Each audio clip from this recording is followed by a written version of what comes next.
नमस्कार दोस्तों, मैं करण त्रिपाठी आपका स्वागत करता हूं द देवरिया डायलॉग्स के शो में। आज हम बात करेंगे महाप्राण सूर्यकांत त्रिपाठी निराला की। निराला जैसा नाम वैसा व्यक्तित्व। तो आज उनसे बात करने के लिए, उस विषय पे बात करने के लिए हमारे साथ मौजूद हैं श्रीमती शकुंतला दीक्षित जी, जो हिंदी की प्रवक्ता भी हैं। और एक और परिचय मैं इनका देना चाहूँगा, क्योंकि हम लोगों ने जो ये शुरू की, हमारी जो श्रृंखला शुरू हुई द देवरिया डायलॉग के शो की, तो इसमें हमने शुरुआती दौरों में पहले इनके साथ इंटरव्यू हम लोग किए। तो अभी तक के हम लोग के जो पॉडकास्ट का ये चल रहा है चैनल, अभी तक का जो सबसे ज़्यादा रिच देने वाला वो था, तो उसका श्रेय है इन्हीं को जाता है। तो मैम उसके लिए बहुत बहुत धन्यवाद। और हम चाहेंगे कि आप इसी तरीके से हमारे चैनल से जुड़ी रहें। और आज हम निराला की बात करने आए हैं आपसे, तो थोड़ा सा हम चाहेंगे कि एक आपका साहित्यिक परिचय दर्शकों के लिए। नमस्कार करण जी, आपको बहुत बहुत आभार, धन्यवाद कि आपने निराला पर बातचीत करने का हमको अवसर प्रदान किया। और आपने जो कहा कि पहला वाला हमारा जो साक्षात्कार इंटरव्यू था वो बढ़िया चला, तो उसके लिए दर्शकों को भी बहुत बहुत बधाई और आपको भी बहुत बहुत बधाई। आपने उसे दर्शकों के समक्ष दिया। बाकी जहाँ तक निराला की बात है, आपने कहा महाप्राण निराला। महाप्राण निराला अपने आप में उनको व्यक्त करने के लिए पर्याप्त है जी। जहाँ निराला को महाप्राण कह दिए, इतने में उनका आधा परिचय हो जाता है जी। निराला का जन्म बंगाल प्रांत के महिसादल में एक सामान्य सिपाही राम सहाय तिवारी के पुत्र रूप पर हुआ जी। सॉरी, एक हम इंटरप्ट करना चाहेंगे कि इनके जन्म को लेके बहुत सारी बातें उठती हैं। जैसे कुछ लोग कहते हैं कि 21 फरवरी का दिन देते हैं, कुछ लोग बसंत पंचमी, कुछ लोग कई राय है। तो इसकी सत्यता क्या है, उसके बारे में थोड़ा सा आप बताएं हमारे पहले। माघ एकादशी जी इनका जन्म, शुक्ल पक्ष की एकादशी को इनका जन्म हुआ था जी जी जी, जिसे अंग्रेजी तिथि के अनुसार 21 फरवरी 1896 की तिथि थी जी। लेकिन बाद में निराला चूंकि सरस्वती के अनन्य उपासक थे जी, और बसंत पंचमी सरस्वती का दिन है, सरस्वती के वरद पुत्र होने के नाते इन्होंने जिंदगी भर सरस्वती की उपासना की। इन्होंने अपना जन्मदिन बसंत पंचमी को मनाना प्रारंभ किया। ये निराला का अपना निर्णय था जी, कि उन्होंने अपना जन्मदिन बसंत पंचमी को मनाना प्रारंभ किया और मनाते रहे।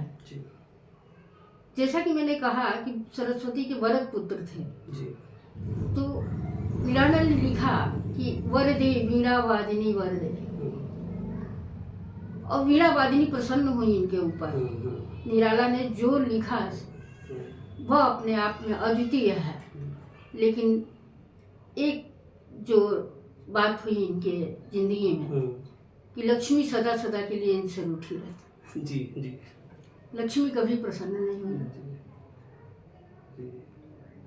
निराला का जन्म हुआ 3 वर्ष की अवस्था में। निराला की माँ का स्वर्गवास हुआ। जब निराला 3 वर्ष के थे, उनकी माता का स्वर्गवास हो गया। उसी समय एक अबोध बालक, मातृविहीन, पिता का कठोर अनुशासन, और 16 वर्ष की अवस्था में मनोहरा देवी से विवाह संपन्न हुआ। 20 वर्ष की अवस्था में पिता का भी देहावसान हो गया। यानी यहीं से जो शुरू हुआ इनका पारिवारिक विघटन, जो शुरू हुआ, पारिवारिक कष्ट जो शुरू हुआ, निराला ने आजीवन इसको भोगा। पारिवारिक सुख और पारिवारिक समृद्धि, निराला आजीवन इससे वंचित रहा। अच्छा, इनका ये मान लीजिए कि इनके बारे में जो हम लोग पढ़ते हैं, तो जैसे पिताजी, आप ही बताइए अभी कि वो सिपाही थे और कुछ बंगाल में थे लोग शायद। तो इनको साहित्य के प्रति इनकी रुचि कैसे, मतलब ये कैसे साहित्यिक, वो तो परिवार था नहीं उस तरीके का कि साहित्यिक परिवार हो, या जैसे बच्चन साहब हैं तो जैसे हरवंश राय बच्चन उनके पिता थे, तो वो एक घर में माहौल मिला, तो इनका कैसे साहित्य में पदार्पण हुआ, उसके बारे में कुछ? इनका जन्म भले बंगाल में हुआ, लेकिन ये लोग मूल रूप से उत्तर प्रदेश के उन्नाव जिले के गढ़ाकोला गांव के निवासी थे। जी जी। तो इसके लिए इनकी शादी भी इधर ही हुई। मनोहरा देवी यहीं की कन्या थी और उत्तर प्रदेश की हिंदी भाषा भाषी स्त्री होने के नाते उनका हिंदी का ज्ञान अच्छा था। जी जी। कहा जाता है कि मनोहरा देवी मानस का पाठ नियमित करती थी, श्री रामचरितमानस का नियमित पाठ करती थी और हिंदी पर उनका अच्छा अधिकार था। जी। और इस बात को लेके चूंकि निराला तो आजीवन निराला बंगाल में थे, इसलिए इनकी हिंदी बहुत अच्छी नहीं थी, ये बांग्ला बढ़िया जानते थे। जी। हाँ, बांग्ला और इंग्लिश वगैरह इनका बढ़िया था, लेकिन इनको हिंदी का ज्ञान नहीं था। कई बात में जैसे कि होता है पारिवारिक माहौल में, मनोहरा देवी इनको परिहास के तौर पर कहती थी कि पहले हिंदी सीख लो या मुझे हिंदी आती है। ये बात कभी कभी ऐसा होता है कि लग जाती है, किसी की कही हुई बात लग जाती है, और यही कारण हुआ कि इन्होंने हिंदी का अध्ययन शुरू किया और ऐसा हिंदी लिखे कि इनकी हिंदी भविष्य में जाकर के कालिदास और भवभूति और तुलसीदास से इनकी तुलना होने लगी। इस तरह के का ज्ञान इनको मिला कि एकदम संस्कृत निष्ठ हिंदी है निराला की। जी। तो इनकी एक रचना तुलसीदास है, कहते हैं कि इसी घटना से प्रेरित होकर इन्होंने तुलसीदास की रचना की थी। तो निराला पे आते हैं, तो निराला के जन्म से रिलेटेड हो गया। अब हम चले तो जैसे शुरू में उनका आजीविका का साधन भी वो पहले मतलब कई जगहों पे सुना कि वो प्रेस में काम किए, उसके बाद इस तरीके से, तो इसको कैसे वो उनका पारिवारिक? हाँ, निराला कलकत्ता में इन्होंने 2 पत्रिकाओं का संपादन किया। जी। इसमें एक समन्वय नाम की पत्रिका थी और एक मतवाला थी। जी। मतवाला पत्रिका के नाम के कारण ही इनका नाम निराला पड़ा। जी। मतवाला और निराला ये एक तरह से ऐसी तुकबंदी हुई कि ये निराला के नाम से ही उस समय से प्रसिद्धि पाना शुरू किए, जो आजीवन इनका उपनाम बनकर रह गया। और उसके बाद ये लखनऊ आए और लखनऊ में इन्होंने कुछ रचनाएं की, बाद में इन्होंने स्वतंत्र लेखन प्रारंभ किया। निराला के लेखन की पर मुख्य रूप से रामकृष्ण परमहंस, विवेकानंद इत्यादि का बड़ा ही प्रभाव रहा। और एक तरह से ये सरस्वती के अनन्य उपासक होने के नाते इनके साथ कुछ दैवी आशीर्वाद था कि इन्होंने इतनी गूढ़ रचनाएं की जो आज तक हिंदी साहित्य में अमर हो गए। ये छायावाद की 4 प्रमुख स्तंभों में निराला मुख्य स्तंभ के रूप में जाने जाते हैं। अच्छा, इनके एक आज बहुत जिक्र आता है कि अक्खर स्वभाव। तो अक्खर स्वभाव जैसे कि इनके कई बार बड़े बड़े लोगों से इनका टकराव भी हो जाता था और एक मस्ती में रहना, मतलब अलग ही तरीके का था। उस पे कुछ आपका संस्करण बताएं। बिल्कुल बिल्कुल बिल्कुल फक्कड़ स्वभाव के थे जी। और संचय करना तो इन्होंने जाना ही नहीं जी। प्रथम विश्व युद्ध के बाद जो महामारी आई उसमें इनकी पत्नी जो मात्र 20 या 22 वर्ष की थी, उनका भी देहावसान हो गया। 2 छोटे बच्चे थे इनके साथ। 24 घंटे के अंदर इनके घर में 8 सदस्यों की मृत्यु हो गई, इसमें इनके चाचा, इनके भाई, इनकी भाभी, बहुत लोग सम्मिलित थे। पत्नी भी थी, तो पूरा परिवार ही समाप्त हो गया। इस चीज का इनके दिमाग पर इस तरह का प्रभाव पड़ा कि जैसे दुनिया की निस्सारता जो होती है, सांसारिक निस्सारता इनकी समझ में आने लगी कि यहाँ कुछ भी स्थायी और अपना नहीं है। यही कारण था कि वे बहुत कोमल स्वभाव के अंदर से होने के बाद भी बाहरी तौर पर बहुत ही रूखापन इनके व्यवहार में आ गया था। लेकिन लाख रूखापन रहने के बाद भी इन्होंने जो रचनाएं की वो रचनाएं आज भी अमर हैं और अमर रहेंगी, जिसमें कि राम की शक्ति पूजा, कुकुर मुत्ता और भी इनकी अलका, निरुपमा, बहुत सारी रचनाएं हैं जो कि अपना एक स्तंभ का काम करती हैं। राम की शक्ति पूजा इनकी ऐसी रचना है जो इनकी अपनी कहानी कहती है। ये राम का चरित्र इनका अपना चरित्र है। इन्होंने राम के चरित्र के रूप में स्वयं अपने को देखा और अपनी सारी परिस्थितियों को उन्होंने उस रूप में अपने को व्यक्त किया। और इनका एक ये दिखता है कि जैसे कि कभी आम जनता से इनका सरोकार की बातें बहुत सारी सामने आती हैं। जैसे अक्सर घोड़ा गाड़ी पे चलना, तो कई बार इनके पास पैसे नहीं रहते थे और कई जगहों पे मतलब इनका जो चलते थे, एक पुरस्कार भी पाए थे वो, जिसमें अच्छा खासा पैसा पाए थे और वो एक बूढ़ी माई को दे दिए। तो इस तरीके से ये सामाजिक सरोकार इनका बना रहा जनता से। तो वो क्या मतलब उसका कुछ कारण के बाद संचय की वृत्ति थी ही नहीं जी। इन्होंने कुछ भी संचय नहीं किया जी। जो भी किया सब परोपकार में लगा दिया। जहाँ भी जो पाते थे, यहाँ तक कि कभी सम्मेलन में भी जब ये जाते थे तो कभी सम्मेलन में कभी आयोजकों से ये अग्रिम धनराशि लेके अपने लिए वस्त्र बनवाते थे और आते आते घर आते आते कभी सम्मेलन के से घर आते आते ये सारे वस्त्र जो हैं इनके दान हो जाते थे और अंत में कहा जाता है कि ये गमछा लपेट के जो है घर आते थे। जी जी। महादेवी वर्मा इनकी मुँह बोली बहन थी। जी जी। रक्षाबंधन के दिन जब उनसे राखी बंधवाने जाते थे तो उनसे 2 रुपया उधार लेते थे, 1 रुपया उनको देते थे और एक जिस तांगे से जाते थे उसको किराया देते थे। तो इस तरह से इनका जीवन था। इन्होंने कभी कुछ भी अपने लिए नहीं रखा। और सबसे कष्टकर बात जो इनकी जिंदगी में हुई वो हुई इनकी 19 वर्ष की पुत्री जो सरोज थी, उसका भी देहावसान आर्थिक अभाव में हुआ। हाँ, इनके पास इतने संसाधन या इस तरह की कोई व्यवस्था नहीं थी कि वो उसकी चिकित्सा की समुचित व्यवस्था कर पाते और पुत्री का देहावसान हो गया। और उसी में इन्होंने जो शोक गीत सरोज स्मृति के नाम से लिखा वह आज भी एक अलग स्थान रखता है हिंदी साहित्य में। और ये किताबों में इनका कविता रहने के नाते भी हमको लगता है कि प्रासंगिकता इनकी बनी रहती है, वो भी एक कारण दिखता है। हाँ, किताबों में मतलब प्रासंगिकता तो इनकी है ही है, क्योंकि इन्होंने जो भी लिखा है, जैसे इनके जो शब्द हैं, शब्द इनके जैसे जो शब्द हैं वो महाप्राण है, तो वो महाप्राण की तरह के शब्द भी ये प्रयोग में लाते हैं। संस्कृतनिष्ठ शुद्ध शब्द हैं जिसमें इन्होंने लिखा है अमानिशा उगलता गगन घन अंधकार, खो रहा दिशा का ज्ञान, स्तब्ध है पवन चार। तो इस तरह के शब्दों का इन्होंने प्रयोग किया है। और ये आध्यात्मिक व्यक्ति थे, ऊपर से चाहे जैसे भी ये कठोर दिखते थे लेकिन आध्यात्मिक व्यक्ति। राम की शक्ति पूजा में राम ने जब शक्ति की उपासना की और 8वें दिन शक्ति ने जब इनका नीलकमल इनके परीक्षा के लिए छुपा लिया तो उस समय इनके नायक राम जो हैं, कह उठे राम जो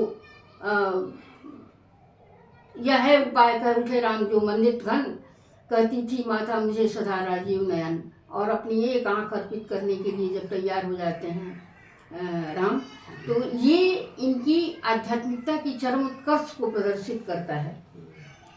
निराला की आध्यात्मिकता इसमें अपने चरम रूप में दिखाई देती है कि कवि के अंदर जो अपने भाव होते हैं वही वो अपने पात्रों के माध्यम से व्यक्त करता है। जी जी। अच्छा, एक और चर्चा का विषय बना रहता है इनके साथ कि ये जो गांधी जी वाला प्रकरण था कि वो गांधी जी के पास गए और कुछ लोगों का चर्चा हुई तो उस पर हिंदी की बात हुई थी, तो उसका वो क्या था? हाँ, गांधी के पास एक गए थे। गांधी जी ने कहीं किसी सभा में एक वक्तव्य दिया था कि रविन्द्रनाथ टैगोर जैसा दूसरा कोई लेखक नहीं है। ये बात निराला को उचित नहीं लगी और वो सीधे गांधी जी से समय लेकर उनके पास पहुंच गए थे और उन्होंने पूछा कि आपको हिंदी का कितना ज्ञान है। गांधी जी ने स्वीकार किया कि मुझे हिंदी का बहुत अच्छा ज्ञान नहीं है। फिर उन्होंने कहा कि आपने किसको किसको पढ़ा, कि आपने प्रसाद को पढ़ा है, आपने पंत को पढ़ा है, आपने महादेवी को पढ़ा है, आपने सूर्यकांत त्रिपाठी निराला को पढ़ा है। मैं सूर्यकांत त्रिपाठी निराला आपसे पूछता हूँ कि क्या आपने पढ़ा है? यदि नहीं पढ़ा तो आपने जो ये वक्तव्य दिया है उसका आज के साहित्यकारों पर क्या प्रभाव पड़ेगा? क्या आप समझ सकते हैं कि ये कितनी नकारात्मक बात आपने बोली है?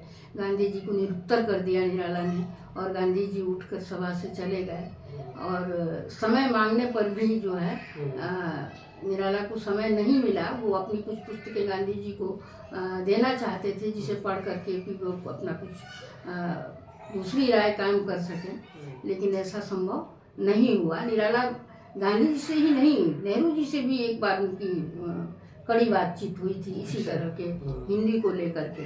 दरअसल निराला इतने जागरूक कवि थे कि उस समय भी स्त्री सशक्तिकरण की बात करते थे, और प्रगतिवाद जो था उनके रचनाओं में कूट कूट को भरा था। उन्होंने कहा कि एक मनुष्य के लिए जिस तरह की कर्म बंधन को काटने के लिए मुक्त होना आवश्यक है, इसी तरह से कविता को भी छंद से मुक्त होना आवश्यक है। और इन्होंने उस मुक्त करने के लिए उसकी पीड़ा को झेला। जी, ये छंद मुक्त रचनाएं भी शायद छंद मुक्त करने के लिए जो पीड़ा इन्होंने झेला, ये इनके लिए बड़ा ही कठोर समय था।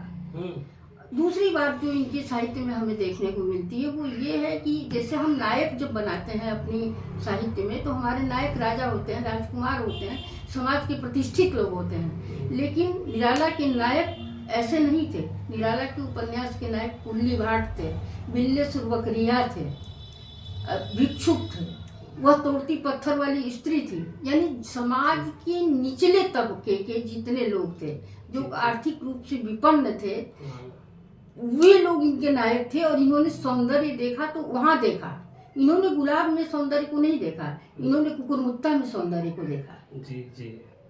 गुलाब को ये शोषक वर्ग का प्रतिनिधित्व करता हुआ देखते हैं।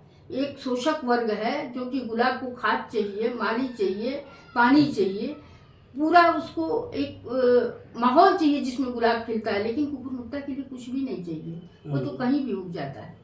तो इस तरह से इन्होंने एक अपने साहित्य में समाज के उस वर्ग को प्रतिनिधित्व दिया जो वर्ग चारों ओर से उपेक्षित था, जिसके लिए किसी का ध्यान उधर नहीं जाता था। वह तोड़ती पत्थर इलाहाबाद के पद पर आप लोगों ने पढ़ा होगा कि उस स्त्री का कैसा, मतलब निराला ने अपने साहित्य की हथौड़ी से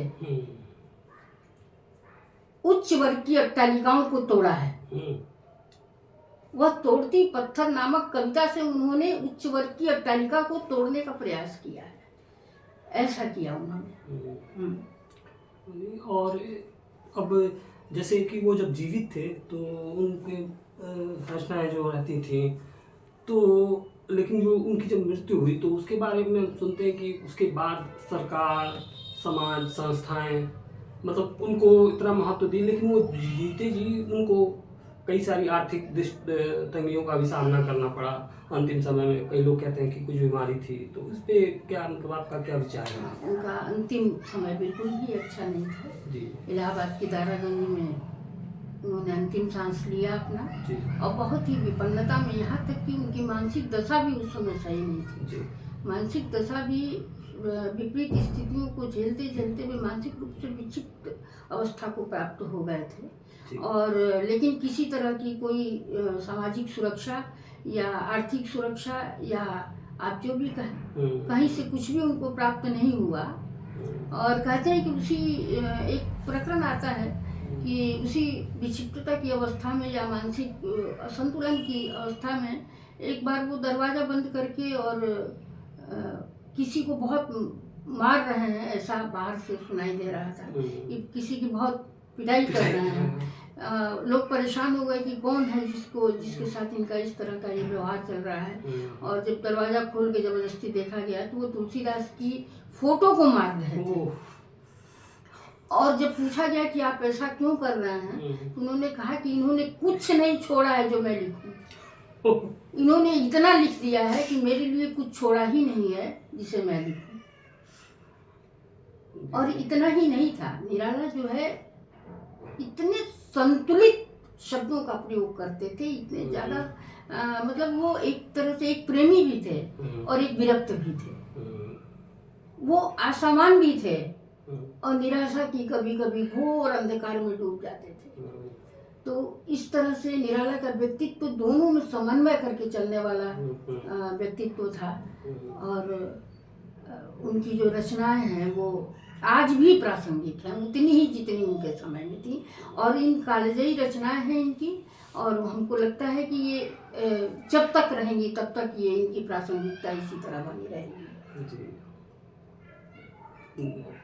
आज की चर्चा में बहुत सारी चीज़ें मिली हम लोग को, और कई सारे निराला चूँकि हमारे विषय में भी हैं, तो बहुत सारी जानकारियाँ मिली, जो कि बहुत सारी चीज़ों को तो मैं भी नहीं जानता था। तो इसके लिए आपका बहुत बहुत आभार। और उनकी रचना के बारे में अगर कुछ आप कोई रचना हो तो अगर दर्शकों को सुना। रचना ऐसा है कि मुझे पूरी रचना तो अभी कोई याद नहीं है जी, लेकिन इनकी वह तोड़ती पत्थर की कुछ पंक्तियां हैं जी, जिन्हें मैं सुनाना चाहूंगी। जी, जी, जी, नहीं छायादार पेड़ वह जिसके तले बैठी हुई स्वीकार, जी, श्याम तन भर बधा यौवन, नत नयन प्रिय कर्म रत्मन, एक क्षण के बाद वह कांपी सुगर, ढुलक माथे से गिरे सीकर, लीन होते कर्ण में फिर यूं कहा, मैं तोड़ती पत्थर। बहुत अच्छा, बहुत मैं सुंदर। तोड़ती पत्थर। तो आज का एपिसोड हम यहीं पे समाप्त करते हैं। फिर हम मिलेंगे अगले एपिसोड में नए विषय के साथ। तब तक के लिए सबका नमस्कार।